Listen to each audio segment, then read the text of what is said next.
AP Calculus video number 3 for the final exam review. In this video I'm going to cover the implicit differentiation section. We're going to work these implicit differentiation problems and related rates problems. I do really strongly recommend that you work these problems. Alright, you might not have to work all of these in the derivative section because you've done a lot of those all year, maybe just some of them. But these, I suggest that you work all of those on your own. So I'm going to work these. Open your book to page 139.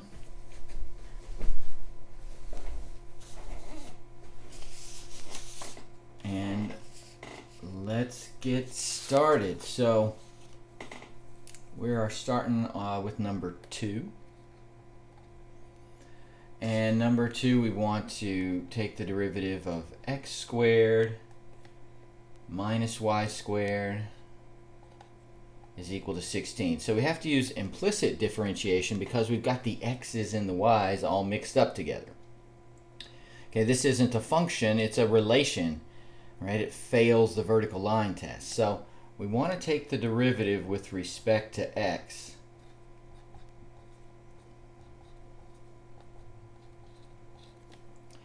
So for x squared, it's just like you've been doing 2x.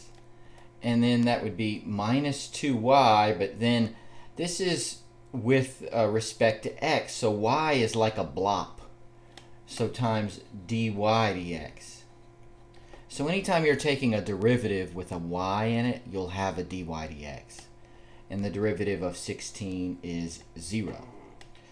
Alright, so we want to solve for dy dx. So we have 2x is equal to 2y dy dx. And then we will divide both sides by 2y. So I'd have 2x over 2y is equal to dy dx. So x over y is equal to dy dx. So if I were trying to get the slope at a particular point, I would just plug in the x value and the y value at that point, and it would give us the slope of the tangent line. Alright, so we're off to a good start. Let's do number 6. Each one will get a little bit fancier. So we have x squared y plus y squared x is equal to negative 2. We want to take the derivative with respect to x. Remember, ddx is a command, a verb. It means take the derivative with respect to x. Product rule. The first, x squared, times the derivative of the second, that's the derivative of y, which is dy dx, plus the second y times the derivative of the first, 2x. And we have, this one is product rule, so that would be the first, y squared, times the derivative of x, which is 1. I won't write it. Okay, the first times the derivative of the second, plus the second, x, times the derivative of the first, 2y, but don't forget, dy dx is equal to, and then derivative of negative 2 is 0. Let's consolidate all the dy dx terms. We'll do that on the left. So we have x squared dy dx plus 2xy dy dx. And I'm going to shove the other terms to the right. So that's equal to negative y squared minus 2xy. Factor out a dy dx. We would have x squared plus 2xy equals negative y squared minus 2xy. So dy dx is equal to negative y squared minus 2xy over x squared plus 2xy. Alright, so if I needed to get the slope at a particular point, I would just plug in the y and the x value from that point, and we could get that slope of the tangent line. All right, let's move on to number 10.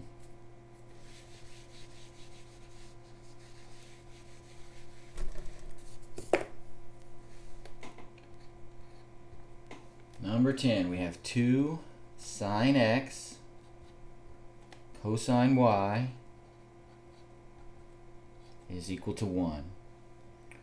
Alright, let's ddx that thing.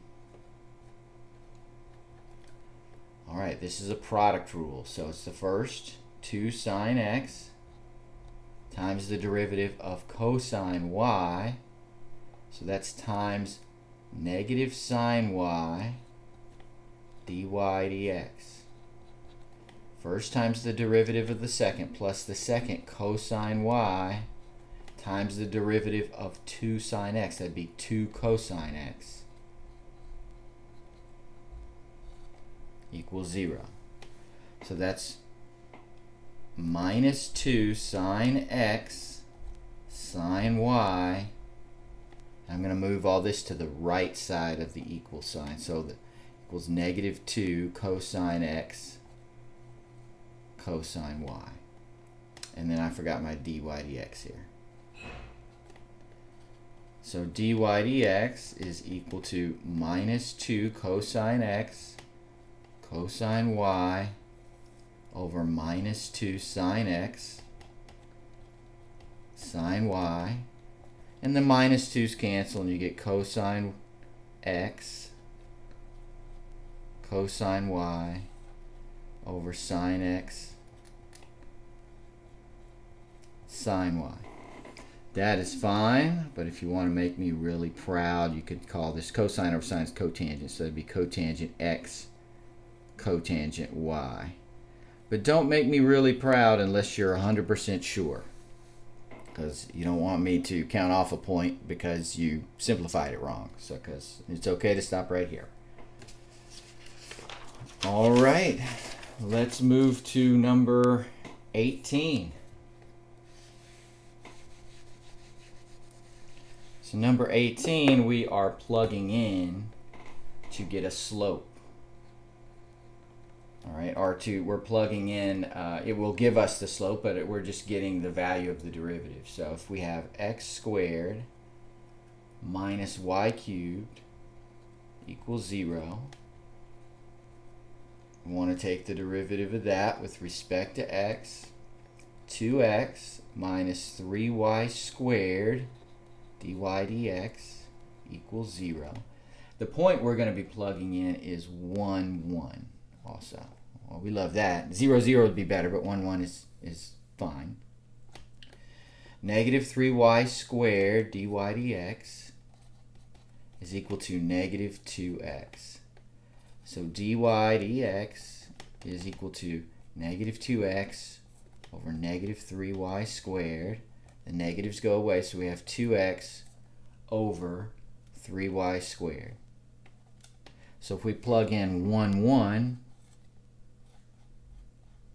you're going to get 2 times 1 over 3 times 1 squared, which is just going to be 2/3. So if you needed to get the slope of the tangent line, then there's your slope. All right, last one from this section, I believe section 2.5 in your book. And then we'll move to the word problems.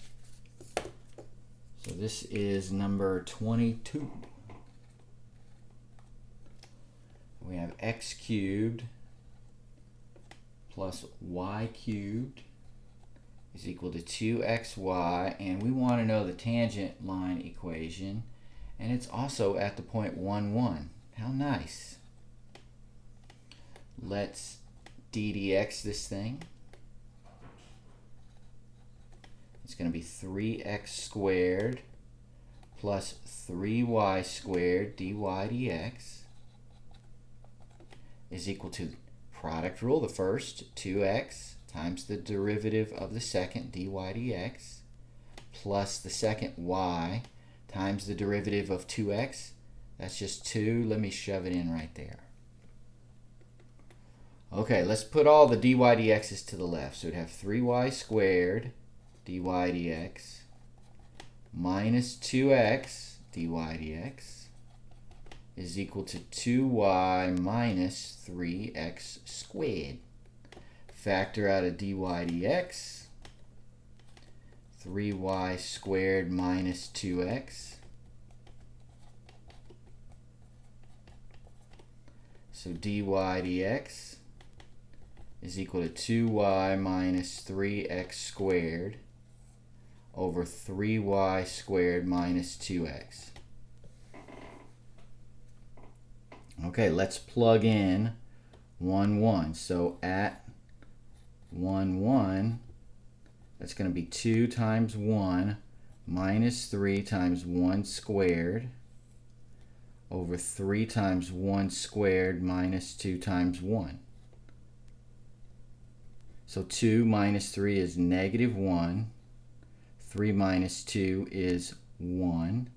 So our slope is going to be negative 1. Our tangent line equation then is y minus y1, that's 1, is equal to negative 1 times x minus 1. The slope of the tangent line equation, that y minus y1 is equal to m times x minus x1. You might want to put that on the old cheat sheet,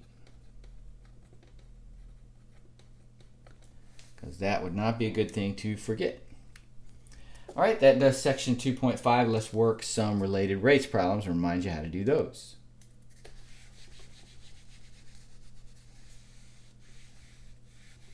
So turn your book to page, let's see, looks like page 146. I tried to genius scan this page in the book.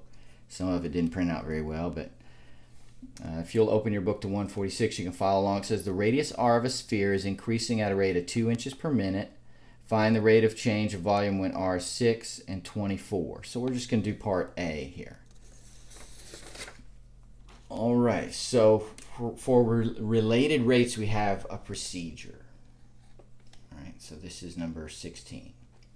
What do we want in calculus terms? Well, we want to find the rate of change of volume. So that would be dV over dt.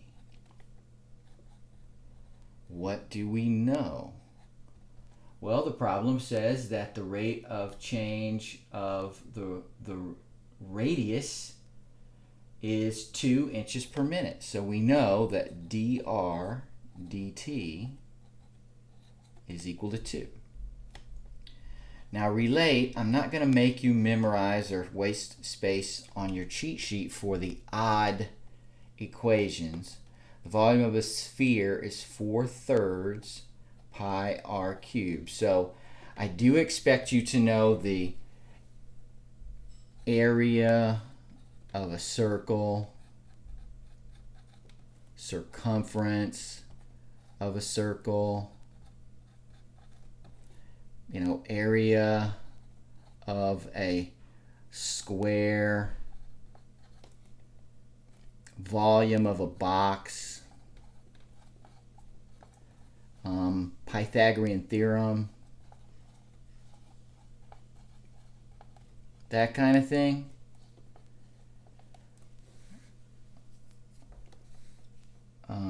The triangle, maybe even the area of a triangle. But for stuff like volume of a sphere or a cone, stuff like that, I would give you the equation. So what we have to do, this would be maybe the cheat sheet stuff, but you might, if you know all this, don't waste your time putting it on. Don't waste space on the cheat sheet. That real estate is valuable. So with related rates, we always differentiate with respect to t.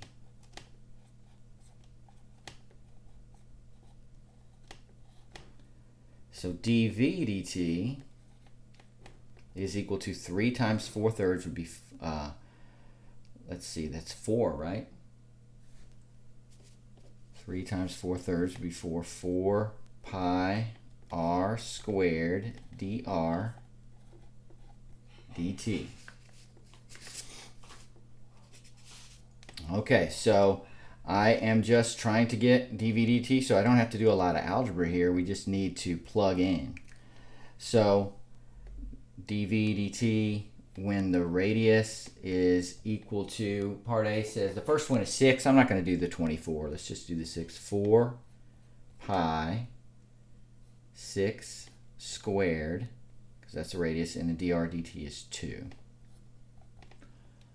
All right, and you should get 288 pi. Now, what's the unit? A couple of you need to not miss anything basically on this test. So you don't want to get -1 for unit. Well, volume is some sort of distance cubed, right? So the radius is in inches. So I've got inches squared times inches. So that would be inches cubed. And then the time that we're dealing with is minutes. So you can find what you need in the text of the problem, usually. All right, that's our first one. All right, hopefully you've written down this cheat sheet stuff.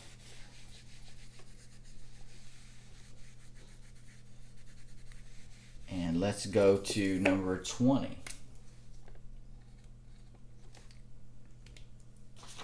Okay, so 20 is the formula for the volume of a cone is volume is equal to 1/3 pi r squared h. Find the rate of change of volume. So we want dv/dt. If dr/dt is 2, h equals 3r. And we're just going to do part A. We'll do the 6 inches thing again. Okay, so we want dv/dt.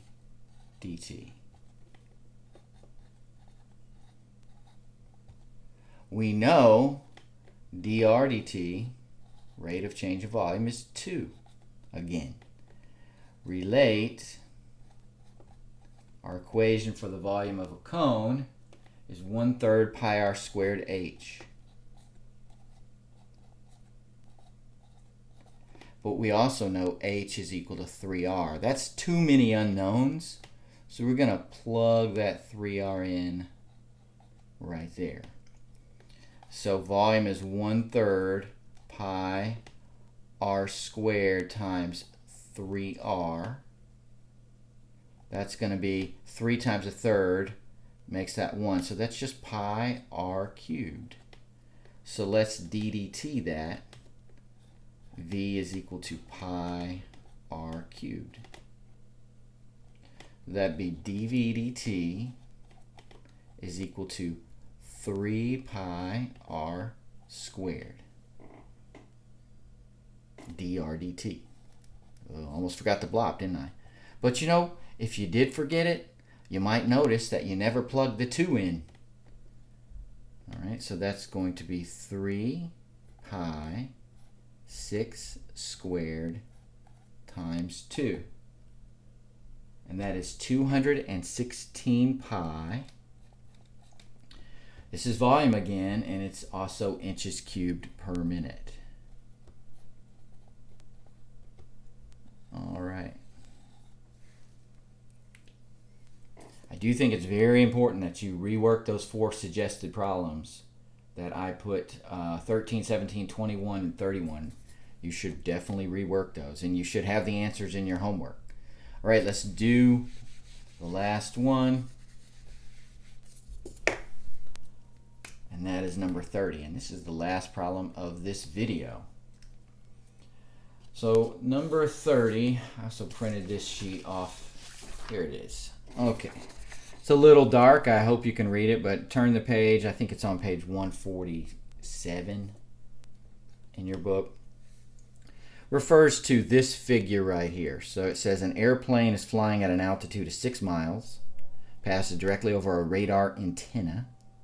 When the plane is 10 miles away, the radar detects that the distance s is changing at a rate of 240 miles an hour. What's the speed of the plane? All right, I'm going to go ahead and draw this over to the side here. So we've got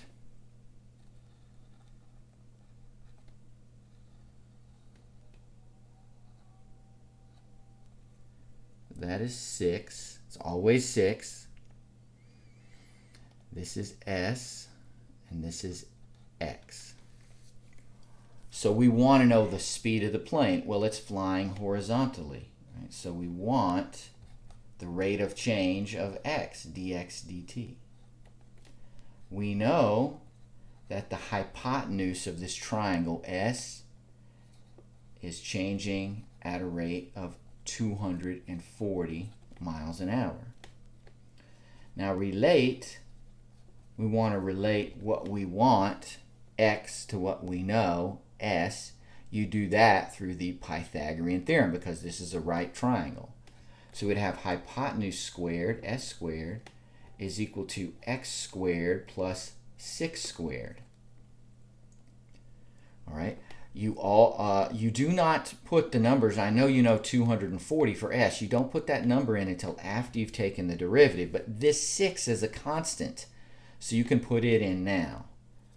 So let's take the derivative with respect to t of S squared is equal to x squared plus 6 squared. It's going to be 2s ds dt is equal to 2x dx dt, and then that's just a number, so it's 0. We're solving for dx dt, so dx dt, and the 2's are going to cancel, right? So dx dt is going to be s ds dt over x. Okay, so what do we have here? First of all, we don't know. We have to get our numbers for s and x. It says that s is equal to 10. So what is x equal to? Well, if you use the Pythagorean theorem, this is or you might remember this is a 6, 8, 10 right triangle, but it's solving for x with Pythagorean theorem. X is going to be 8. So it's going to be 10 times 240 over 8. And that is 300 miles per hour. That does it for review video number 3, where I'm going to have a total of 5 videos, because I thought maybe the first one was a little long. So total of 5 videos, so I'll talk to you review number 4.